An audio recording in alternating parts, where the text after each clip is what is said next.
Hi friend, কেমন আছো তোমরা? আশা করি ভালো আছো। আমিও খুব ভালো আছি। সামান্য পরিমাণ তেল মশলা খেলে গ্যাস, অম্বল, অ্যাসিডিটির সমস্যা, বুক জ্বালাপোড়া করে, তার জন্য সহজ একটা সলিউশন আমি তোমাদের সাথে শেয়ার করব। হজমি গুলি বা হজমি চূর্ণ, যা তৈরি করা খুবই সহজ। একবার দেখলেই তোমরা তৈরি করে নিতে পারবে। তো চলো তোমাদের সাথে শেয়ার করে নিই। ফার্স্টেই চলে এসেছি চুলাতে। চুলা একটা কড়াই বসিয়ে দিয়েছি, লো ফ্লেমে রেখে আমি হালকা গরম করে নিয়েছি। এখন দিয়ে দিচ্ছি 3 টেবিল চামচ গোটা জিরে, আর দিয়ে দিচ্ছি হাফ টেবিল চামচ গোলমরিচ। আমি কিছুক্ষণ ভেজে নেব। আমি 2 মিনিট মতো ভেজে নিয়েছি লো ফ্লেমে রেখে। এখন গ্যাস অফ করে দিলাম। দিয়ে দিচ্ছি জোয়ান 1.5 টেবিল চামচ। এরপর আমি এর মধ্যে কিছুক্ষণ নেড়ে চেড়ে নামিয়ে ঠান্ডা করে নেব। জোয়ান আগে দিয়ে ভাজবে না, একদম শেষ পর্যায়ে জোয়ান দিয়েই নামিয়ে নেবে। একটা মিক্সিং জারের মধ্যে নিয়ে নিয়েছি। এখন মিহি গুঁড়ো করে নেব। একদম মিহিভাবে আমি গুঁড়ো করে নিয়েছি, এর মধ্যে একটুও দানা নেই।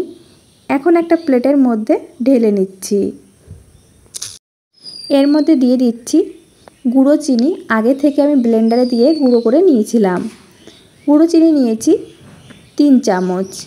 এরপর দিয়ে দিচ্ছি বিট লবণ সামান্য পরিমাণে, আর আমরা বাড়িতে যে লবণ খাই সেই লবণ দিচ্ছি সামান্য পরিমাণ। লবণ চিনি নিজেদের টেস্ট মতো দিয়ে দেবে। এরপর এর মধ্যে দিয়ে দিচ্ছি আমচুর পাউডার 1.5 টেবিল চামচ। সব কিছু ভালো করে মিশিয়ে নেব। সব কিছু ভালো করে মিশিয়ে নিয়েছি। তোমরা এইভাবেও খেতে পারো। 1 গ্লাস উষ্ণ গরম জলের মধ্যে 1 চামচ দিয়ে গুলে নিয়ে খাবার আগে কিংবা খাবার পরে খেলে দেখবে গ্যাস, অম্বল, অ্যাসিডিটি কিংবা বুক জ্বালাপোড়ার থেকে রক্ষা পাবে। এখন আমি হজমিগুলি তৈরি করে নেব। তার জন্য এদিকে নিয়েছি একটি পাতিলেবুর রস। আমি সেই রস অল্প অল্প করে দেব আর মেখে নেব। একবারে দিতে যাবে না, তাহলে নরম হয়ে যাবে আর গুলিগুলো তৈরি করা যাবে না। এখানে কিন্তু জল ইউজ করা যাবে না। তো অল্প অল্প দিয়ে আমি এটা মেখে নিচ্ছি। অল্প অল্প লেবুর রস দিয়ে আমি মেখে নিয়েছি। দেখো একটা ডোয়ের মতো হয়ে গেছে। আর এখানে আমার লেবুর রস পুরোটা লাগেনি, এখনও কিছুটা আছে। এখন আমি এই গুলিগুলো তৈরি করে নেব। এদিকে আমি নিয়েছি গুঁড়ো চিনি কিছুটা, একটা প্লেটের মধ্যে ছড়িয়ে নিয়েছি। এখন অল্প অল্প করে নিয়ে নেব আর এইভাবে গুলির মতো করে নেব। তোমরা যতটা বড় করবে সেই পরিমাণ বুঝে নিয়ে নেবে। এই যে একটা হয়ে গেছে। এখন এই গুঁড়ো চিনির মধ্যে আমি দিয়ে দেব। একই রকমভাবে আমি সবগুলো তৈরি করে নেব।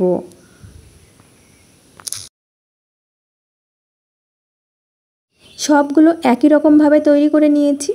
এখন এই গুঁড়ো চিনির মধ্যে আমি একটু কোট করে নিচ্ছি। এটা করলে কি হবে, খাওয়ার সময় মিষ্টি মিষ্টি লাগবে, খেতে বেশ ভালো লাগবে। আর যারা চিনি পছন্দ করো না কিংবা সুগারের প্রবলেম, তারা পুরোপুরি চিনিটাকে বাদ দিয়ে দেবে। এই যে কোট করে নিয়েছি। এখন তোমরা 1 থেকে 1.5 ঘন্টা রোদ্রে শুকিয়ে নিতে পারো, এতে করে আরেকটু টাইট হবে। আর এটা মাখার সময় একদমই জল ব্যবহার করবে না, আর একটু রোদ্রে শুকিয়ে নিলেই অনেক দিন পর্যন্ত ভালো থাকবে। আর যে পাত্রে রাখবে সেই পাত্রটি যেন কাচের হয়, তাহলেও অনেক দিন পর্যন্ত ভালো থাকবে। তো বন্ধুরা, তোমাদের কাছে কেমন লেগেছে? খাবার খাওয়ার পর একটি করে খাবে, তারপর জল খেয়ে নেবে। দেখবে পেটও পরিষ্কার হবে, বুক জ্বালা, গ্যাস, অম্বল, অ্যাসিডিটি থেকে মুক্তি পাবে। আর তোমাদের কাছে যদি ভালো লেগে থাকে তাহলে লাইক, কমেন্ট এবং শেয়ার করে দিও।